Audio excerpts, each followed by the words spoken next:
Wala nang mas trending sa'yo. Wala akong pake sa mga issue nila sa'yo. Basta endorse mo ko. Ganun ba? O di sige. Kumbaga, kinambyo ng paabante. Pa! Inarangkada ngayon. Pag arangkada, kusang bumalik sa atras yung kambyo. Ako yung content nila. Ito na mismo. Para anong nangyayari? Ako gumagawa ng content para sa kanila.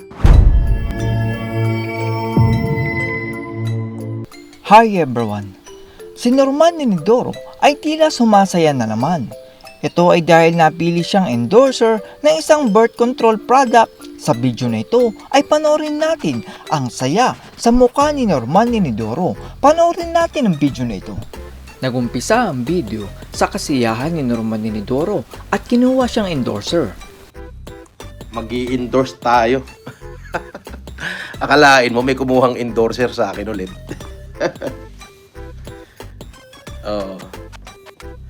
Syempre, para may kabuhayan. Sabi ko, sigurado ka ba? Sabi niya, boss, wala nang mas trending sa'yo. Wala akong pake sa mga issue nila sa'yo. Basta endorse mo ko. Ganun ba? O di sige.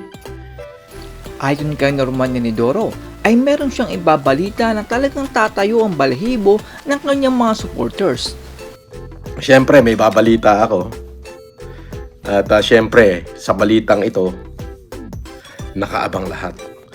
Itong announcement na to ay lahat nag-aabang. Yan. Ano kayon? Yan. Sabi ng mga supporter, good ba yan? Syempre, very good. Sabi ng mga basher, nakaabang yan. Sige, pakinggan natin para malaman natin. Yan. Ang una sa kanyang balita ay magiging endorser daw si Norman Inidoro at hindi pa niya sinabi kung birth control o si Poso Negro ang kanyang endorsement. Well, ang announcement ko ay si FLM. Una, si FLM ay mag-i-endorse na naman. Mag-i-endorse na naman. May kita na naman. Syempre, may kita na naman. 5 yung announcement ko, 5. Ang abangan nyo yung pinakadulo, ang tindi nun. Puta, magigiyang kayong lahat. Ha? Nangyari pa na talaga yan? Putik, matibay. Puta, hindi pala talaga nila yaka. Yung mga gano'n, mga issue. Yan. Ang pangalawa ay meron daw nahihirapan na pabagsakin si Norman Inidoro. Pangalawa,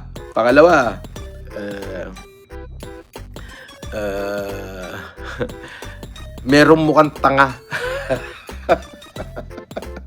Nagmukhang tanga, Nagmukhang tanga. Alam mo bakit nagmukhang tanga? Hirap na hirap. Kung paano sisiraan ng isang FLM. And yet, hanggang ngayon, hindi pa nagtatagumpay. Yun, pangalawa yun. Pangatlong balita naman ni Norman Inidoro ay ang kanyang parisan na ang pangalan ay Warrant of Pares. Pangatlo. Basta, 5 to. Yung pang 5, yun ang pinaka malupit. Pangatlo. Ayon sa ating bubuit. Namiss ko na naman kayo. Pangatlo, si Casper. Magbubukas na ng parisan. Yan ang pangatlo. May dalawa pa. Exciting to. Exciting part to.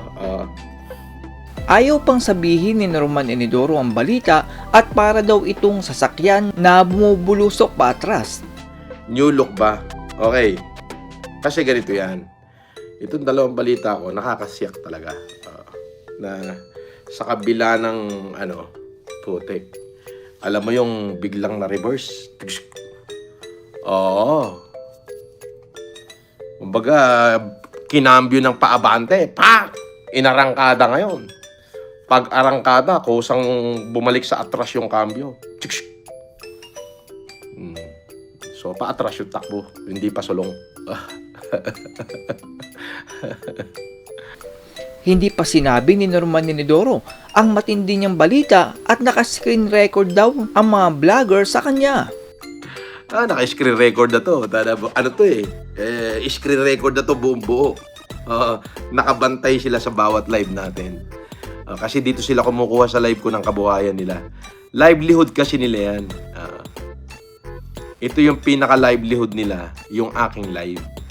Kapag hindi ako nag-live, wala silang post, wala silang kita, walang comment sa mga comment section nila.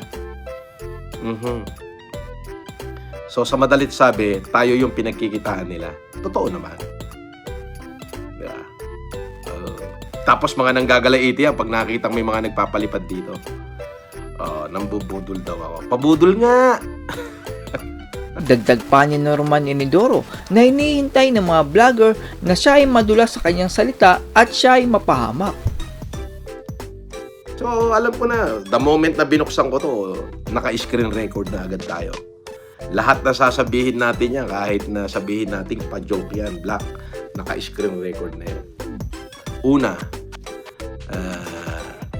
gusto nilang ika nga ang isda na huhuli sa sarili salita. Gusto nila akong madulas na lahat na sasabihin ko rito kasi nga broadcasting to eh. Ay pwede nilang gamitin laban sa akin. Yun. Pangalawa, gusto nilang sumikat habang tinitira ako kasi alam nila syempre tumakbo ko senador ng 2022, 5 milyon yung bumoto sa akin. Alam nila marami nakakakilala sa akin.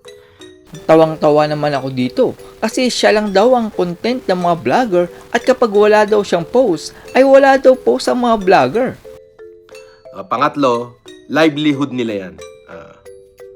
Livelihood. Kasi ako yung content nila eh. Tignan mo yung mga post nila, ako lang ang content nila. Wala silang kahirap-hirap. I-screen record lang nila to, may content na sila. Tama?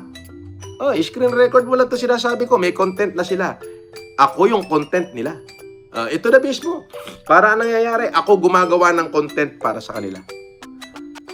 Imaginein mo naman, pagka wala akong live, wala silang post, wala silang content, wala silang income, wala silang livelihood.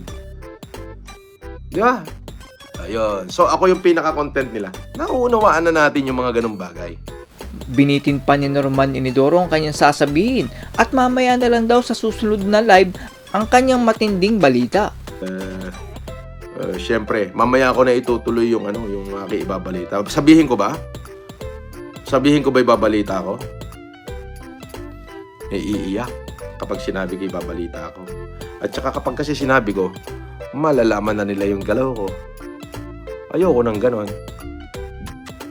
Hindi naman daw magpapa-interview sa mga vlogger si Norman Inidoro dahil kahit sikat na news media ay tinanggihan niya. Sabi ni Mr. Caliber FLM, Norms, pa-interview ka na, Nico David. Ganon? Hindi, no? Bawal ako sa mga ganyan-ganyan ngayon. Nakita nyo naman, reduce. Nakita nyo naman na Cadaver na hindi ako pala sa mga ganyan. Hindi nga ako sumasagot sa mga gustong mag-interview sa akin na mainstream media. Hindi na. Okay na ako. Patutunayan ko na lang na mali yung binibintang nila sa akin. Ganun lang yun. Yun lang muna ang goal ko. Tapos, kung may nagkamali, paglaban. Kung mali ka naman, harapin mo. Ganun lang yun. Okay na yun. Ikaw naman. Wala silang mahihita sa akin. Wala silang mapapala. Wala silang mahihita. Wala na daw epekto ang mga basher kay Norman Inidoro, hindi tulad nung hindi pa siya nakukulong. Di ba? So kahit nga nagpapatiwakal na yung mga basher dyan, nagkapoprovoke, wala na. wala nang epekto. Ika nga. Oo, wala na epekto sa akin, kumbaga. Noon, talagang magsalita ka lang ng pangit, natitrigger agad ako. Nagmumura agad ako. Di ba? Ngayon, wala na epekto. Bakit? Natutunan ko ng kalabanin yung sarili. Tinanong naman ng netizen kung anong ginagamit ni Norman Inidoro sa kanyang buhok. Robert Ratibo! Idol, ayos hairstyle mo. Ano gamit mong brake fluid? Ano to eh? Gear oil. Gear oil yung gamit ko. Gear oil. Bigla namang nalungkot si Norman Inidoro at sana ay wag mo na daw siyang mahoyo. Ayun! Hahaha, Ox na Norms. Sana wag ka muna mahoyo ulit, please. Pwede naman. Siyempre, hindi naman natin alam. Ang dami nilang pinagkakakaso sa akin. Maaaring mahoyo ulit, pero babilang ko. Lalabas ulit ako. So, pero kung di para wala nang kahirap-hirap yung ating mga kapulisan, ina-advise ko nga, pag may warrant ako, i-text na lang nila ako. Alam naman nila yung number ko. Diretso na ako susuko sa kanila. Sa huli ay hindi pa niya sinasabi ang dalawang revelation niya at nagpaalam na siya sa mga buhaya. Mahal ko rin kayo. O, paano? Kita-kita na lang tayo mamayang gabi. Dumami viewers. 1,300 na ulit. I love you guys. See you later. Alligator. Love you. At sa mga tumulong sa akin, pinasasalamatan ko po kayo. Maraming salamat po for loving me not less than of a man. Maraming salamat. Magandang araw po. At yan po ang kaganapan kay Norman Inidoro. Mukhang hindi na po tulad ng dati si Norman Inidoro dahil noon ay talagang hindi siya papatalo sa mga nababasa niyang mga comment. Pero ngayon ay masyado siyang nag-iingat at parang walang gana. Mukhang ito na talaga ang katapusan ni Norman Inidoro. Basta ingat lang po kayo kung sakaling may humanitarian si Norman Inidoro. Dahil sa hirap ng buhay ngayon, ay bawat piso ay mahalaga sa mga Pilipino. That's all everyone. Salamat sa inyong panonood. This is Jack and you're watching Biker Joe.